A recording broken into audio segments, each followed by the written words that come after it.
ان کو چاہیے کہ نماز کی پابندی کریں، کیونکہ یہ نماز نور ہے، یہ نماز دلیل ہے، یہ نماز برہان ہے، یہ نماز نجات کا ذریعہ ہے، یہ نماز آپ کو قدم بقدم روشنی پیدا کرتی ہے، ہر قسم کی مصیبتوں اور پریشانیوں کا نجات پانے کا ذریعہ ہے۔ اللہ کے رسول صلی اللہ علیہ وسلم پر کوئی بھی پریشانی آتی تھی، حضرت بلال کو حکم دیا کرتے تھے، ارہنا بہا الصلاۃ، اے بلال چلو نماز کے لیے کھڑے ہو جاؤ، اذان دو، اقامت کہو۔ اللہ کے رسول صلی اللہ علیہ وسلم نے اس کے ذریعے سے اپنی پریشانیوں کو دور کیا ہے۔ اس لیے آج بھی اگر آپ کو کوئی پریشانی لاحق ہو، 2 رکعت نماز پڑھیں، اللہ سے دعا کریں، اللہ تعالیٰ آپ کی پریشانیوں کو دور کرنے والا ہے۔ تو اس لیے نماز میں کوتاہی نہیں ہونی چاہیے۔ اسی طرح سے حدیث میں صدقہ و خیرات کا ذکر کیا گیا ہے۔ حدیث میں کہا گیا کہ جو ہے صدقہ یہ برہان ہے، دلیل ہے، صدقہ و خیرات برہان ہے، یعنی صدقہ دینے والے کے ایمان کی صداقت پر دلیل و برہان ہے۔ جو آدمی یقیناً مومن ہوتا ہے وہ اپنے مال میں سے زکوٰۃ ادا کرتا ہے، صدقات ادا کرتا ہے، کیونکہ اس نے اپنے رب کی رضا اور خوشنودی کے لیے اپنا محبوب مال خرچ کیا اللہ کے راستے میں۔ جو مال لوگ 1 روپیہ 2 روپیہ 1 ریال 2 ریال خرچ نہیں کرنا چاہتے، لیکن ایک مومن بندہ اپنے محبوب مال میں سے نکال کر کے اور غریبوں میں، مسکینوں میں، یتیموں، فقراء میں تقسیم کرتا ہے، اس میں یہ بھی جان لیں کہ اس میں فرض زکوٰۃ بھی داخل ہے اور نفلی صدقات بھی شامل ہے۔ صدقہ و خیرات کی فضیلت میں بہت ساری حدیثیں آئی ہوئی ہے۔ ایک حدیث میں آپ کے سامنے مثال کے طور پر پیش کر دیتا ہوں۔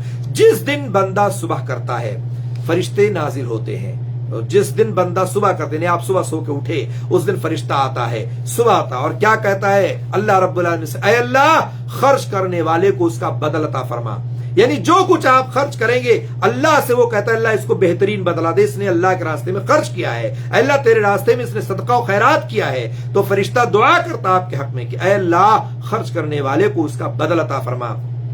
اور دوسرا کیا کہتا ہے، جو بخیلی کرتا ہے، جو مال کو سمیٹ سمیٹ کر رکھتا ہے، جو لوگوں پر مال کو خرچ نہیں کرتا ہے، کسی غربا اور مساکین کا، مساجد و مدارس کا خیال نہیں رکھتا ہے، اللہ تعالیٰ سے دوسرا کہتا ہے اللہ سمیٹ کر رکھنے والے کو بربادی عطا فرما۔ گویا کہ فرشتے آپ کے حق میں دعا بھی کر رہے ہیں اور آپ کے حق میں بد دعا بھی کر رہے ہیں۔ دعا ان لوگوں کے حق میں کر رہے ہیں جو اللہ کے راستے میں خرچ کرتے ہیں، بد دعا ان لوگوں کے حق میں کر رہے ہیں جو اپنے مال کو سیت کر بینک بیلنس بنا کے رکھے ہوئے 1 روپیہ اس میں سے خرچ کرنا نہیں چاہتے ہیں۔ تو اللہ تعالیٰ کے فرشتے اس طرح سے جو ہے دعا اور بد دعا دونوں کرتے ہیں۔ ہمیں چاہیے کہ ہم فرشتوں کی دعاؤں کے مستحق بنیں، ہمیں چاہیے کہ ہم اللہ کے راستے میں خرچ کریں تاکہ فرشتے ہمارے حق میں دعا کریں، تو ہم اللہ تعالیٰ ہماری دعا کو ان کی دعا کو ہمارے لیے قبول فرمائے۔ اور اسی طرح سے بد دعا سے بچیں، فرشتوں کی بد دعا آپ تصور کریں اگر کوئی بندہ کسی بندے کے لیے لگ جائے تو کتنا خطرناک ہوگا۔ اس لیے ہمیں چاہیے کہ ہم اپنے آپ کی اصلاح کر لیں۔ اسی طرح سے حدیث میں کہا گیا ہے کہ صبر ضیاء، صبر ضیاء ہے۔ صبر ضیاء کا مطلب ہوتا ہے، عربی میں ضیاء کہتے ہیں سورج کی روشنی کو۔ سورج کی روشنی جس میں ایک قسم کی تپش ہوتی ہے، سوزش ہوتی ہے، چونکہ صبر میں بھی نفس پر مشقت اور تکلیف ہوتی ہے، گراں گزرتی ہے، اس لیے کہا گیا کہ صبر ضیاء ہے، روشنی ہے۔ جس طرح سے سورج کی گرمی میں تپش ہوتی ہے، اسی طرح سے صبر میں جب انسان صبر کرتا ہے تو اس کے نفس پر بھی مشقت گزرتی ہے، نفس کی مرضی اور خواہش کے خلاف جبر کرنا ہوتا ہے صبر میں، اس لیے اسے ضیاء سے تعبیر کیا گیا ہے۔ تو جی ساتھیو، صبر یہ ضیاء ہے، روشنی ہے۔ اللہ رب العالمین نے صبر کرنے کا حکم دیا اور صبر کرنے والے بے حساب اجر و ثواب دینے والے اور جنت کی نعمتیں عطا پانے والے ہیں، یعنی اللہ تعالیٰ ایسے لوگوں کو جو صبر کرتے ہیں اور تو اللہ تعالیٰ ان کو جنت میں دینے کا وعدہ کیا ہے۔ آپ کو معلوم ہونا چاہیے کہ صبر کی 3 قسمیں ہیں۔ ایک تو اللہ کی اطاعت پر صبر ہے، اس کی معصیت سے صبر ہے، اور اس کی قضاء اور قدر پر صبر ہے۔ اللہ کی اطاعت پر صبر کرنے کا کیا مطلب ہے کہ انسان اپنے نفس کو اللہ کے احکام کی پابندی پر اس طرح لگا دے کہ اطاعت گراں نہ گزرے، تو اس کو مشقت و تکلیف نہ گزرے۔ اللہ نے حکم دیا اس لیے ہم اللہ کی اطاعت کر رہے ہیں اور اس پر ہمیں صبر ہے۔ اور اللہ کی معصیت پر صبر کرنے کا کیا مطلب ہے کہ اللہ کی رضا کی خاطر آپ کو گناہوں اور نافرمانیوں سے باز رکھے۔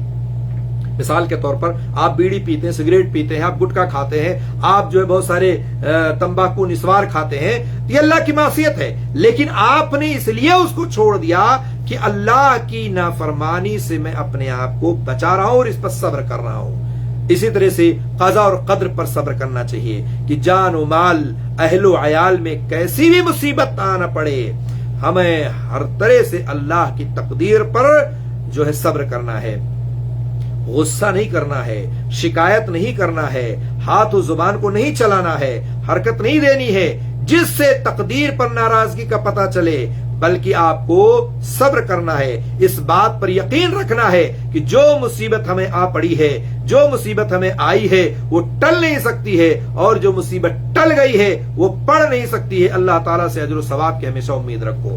تو اس طرح سے صبر کرنا چاہیے، اور اللہ کے رسول صلی اللہ علیہ وسلم نے فرمایا ہے الصبر عند الصدمۃ الاولى، صبر ہمیشہ پہلے وقت میں کرنا چاہیے، مصیبت آتی ہے اسی وقت صبر کرنا چاہیے۔ ایسا نہ ہو کہ آپ جو ہے آپ کیا کوئی مر جائے، آپ کے کوئی نقصان ہو جائے، آپ پریشان ہیں، روئیں پیٹیں چیخیں چلائیں، نوحہ کریں، ماتم کریں، گریبان چاک کریں، اپنے سینے کو کوٹیں، اور اس طرح سے مرنے والے کی بہت ساری خوبیوں کا تذکرہ کر کر کے روئیں، اور تو اس کے بعد جب رو لے پیٹ لے تو اس کے بعد کیا کہیں؟ صبر تو کرنا ہی پڑے گا۔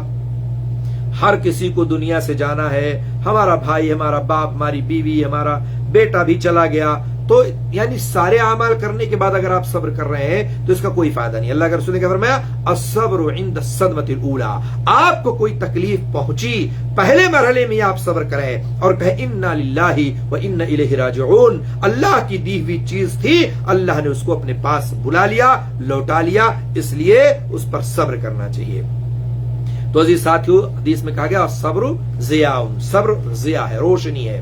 اللہ کے رسول صلی اللہ علیہ وسلم نے فرمایا ہے مومن کا معاملہ بڑا عجیب ہے، ہر حالت میں اس کے لیے خیر ہے، اور یہ بھلائی صرف مومن کو حاصل ہے اگر اسے نعمت ملتی ہے، یعنی مومن کو اگر کسی نعمت سے جو ہے سرفراز کیا جاتا ہے، اس کو نعمت ملتی ہے تو مومن شکریہ ادا کرتا ہے، اور اگر مومن کو کوئی تکلیف پہنچتی ہے، کوئی بھی مصیبت آپ پہنچتی ہے تو اس پر صبر کرتا ہے، یہ اس کے حق میں بہتر ہوتا ہے۔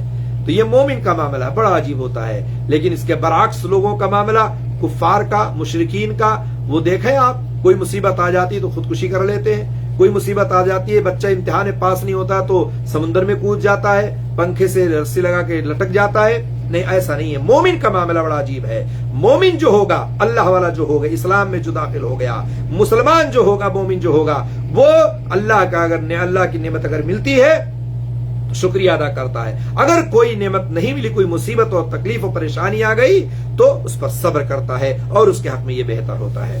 اسی طرح سے قرآن میں حدیث میں کہا گیا کہ القرآن حجت لک وعلیک، یہ قرآن جو ہے اپنے عامل اور اپنے متبع کے لیے حجت ہے، قیامت کے دن اس کے لیے سفارشی بن کر کے آئے گا، اس لیے آپ کے لیے دلیل ہے یہ قرآن۔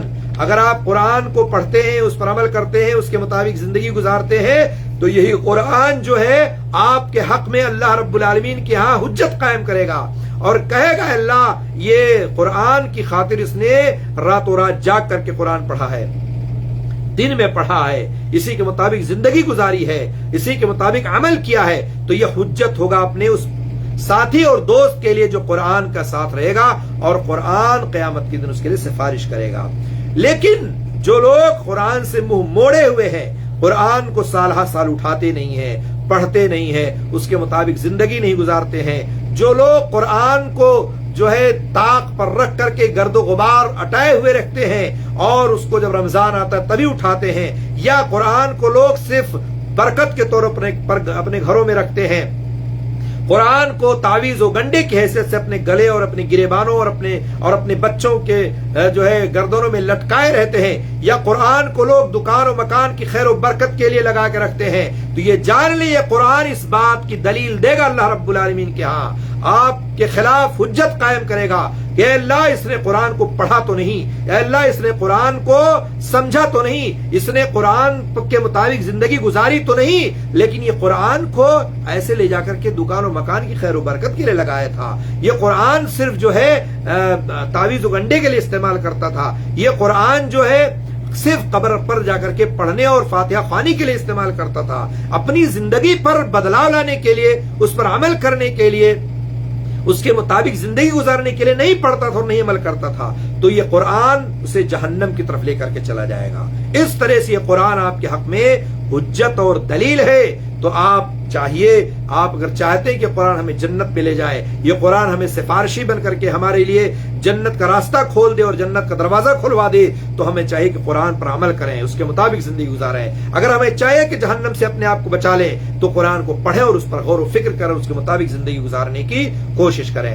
سلف صالحین میں سے کسی کا قول ہے، جانتے ہیں آپ، کہ جو شخص بھی قرآن مجید کے ساتھ بیٹھا، قرآن مجید کو سنا، اس کے مطابق اس نے وہاں رہ کر کے تعلیم حاصل کی، تو نفع لے کر کے اٹھا، فائدہ لے کر کے اٹھا، ورنہ خسارہ کر کے اٹھا. اگر وہ جو یا تو نفع لے کر کے اٹھا گیا تو خسارہ. ظاہر سی بات ہے دونوں شکل ہو سکتی ہے. اگر ایسی مجلس و محفل میں بیٹھا جہاں قرآن کو پڑھایا جاتا ہے، اس کے مطابق زندگی گزارنے کی بات کی جاتی ہے، تو نفع لے کر کے اٹھا. جہاں قرآن کو اس لیے بتایا جاتا ہے کہ یہ قرآن خوانی کرنے کے لیے، قرآن جو ہے قبر پر پڑھنے کے لیے، قرآن یہ اس طرح سے اس طرح سے ہے، تو یہ جان لیجئے کہ وہ جہنم کی طرف لے جائے گا اور اس کے لیے خسارہ ہے. اللہ رب العالمین نے فرمایا ہے قرآن مجید کی سورہ اسراء میں، وَنُنَزِّلُ مِنَ الْقُرْآنِ مَا هُوَ شِفَاءٌ وَرَحْمَةٌ لِّلْمُؤْمِنِينَ وَلَا يَزِيدُ الظَّالِمِينَ إِلَّا خَسَارًا. یہ قرآن جو ہم نازل کر رہے ہیں مومنوں کے لیے تو سراسر شفا اور رحمت ہے. یہ قرآن مومنوں کے لیے سراسر شفا اور رحمت ہے. ہاں، ظالموں کے لیے بجز نقصان کے اور کوئی زیادتی نہیں ہے. معلوم یہ ہوا کہ ظالموں کے لیے نقصان ہے اور مومنوں کے لیے رحمت و سراسر شفا ہے. قرآن سے منہ موڑنے والوں کے بارے میں اللہ رب العالمین سے شکایت کرے گا. قرآن اللہ کے سامنے قرآن یہ کہے گا، کیا کہے گا؟ سورہ الفرقان میں اللہ تعالی نے فرمایا ہے کیسے قرآن کہے گا، وقال الرسول یا ربی ان قوم اتخذوا هذا القرآن مہجورا. اللہ رب العالمین سے رسول کہیں گے، کیا ہے میرے رب، میری قوم نے اس قرآن کو سمجھنا، پڑھنا، لکھنا، دیکھنا چھوڑ دیا تھا، اس سے دوری اختیار کر لی تھی. تو رسول اپنے رب سے اپنی قوم کے بارے میں شکایت کریں گے. تو معلوم یہ ہوا کہ قرآن ہمارے لیے حجت بھی ہے، دلیل بھی ہے، جنت میں لے جانے کے لیے بھی ہے اور جہنم میں بھی جانے کا سبب اور ذریعہ بن سکتا ہے. آخر میں حدیث کے بتایا گیا ہے کہ سارے لوگ جو ہے صبح کرتے ہیں اور اس طرح سے صبح کر کے کوئی کہیں چلا جاتا ہے، کوئی جہنم کوئی جنت کی طرف. وہ کیسے؟ تو معلوم ہوتا ہے کہ سارے لوگ محنت و مشقت میں لگ جاتے ہیں، لیکن کسی شخص کی مشقت اسے ہلاکت کی طرف لے جاتی ہے اور کسی شخص کی مشقت اور تکلیف اسے نجات کی طرف لے جاتی ہے. جو شخص اللہ کے حکم کے مطابق قد و کاوش کرتا ہے، محنت کرتا ہے، وہ اپنے آپ کو اللہ کے غضب سے بچا لیتا ہے. اور جو شخص اس کے برخلاف شیطانی راستوں پر چلتا ہے، شیطانی راہوں پر گامزن ہوتا ہے، اللہ کے غضب کو دعوت دینے والے گناہوں کا ارتکاب کرتا ہے، تو وہ ذلیل ہو کر ہلاکت میں جا پڑتا ہے.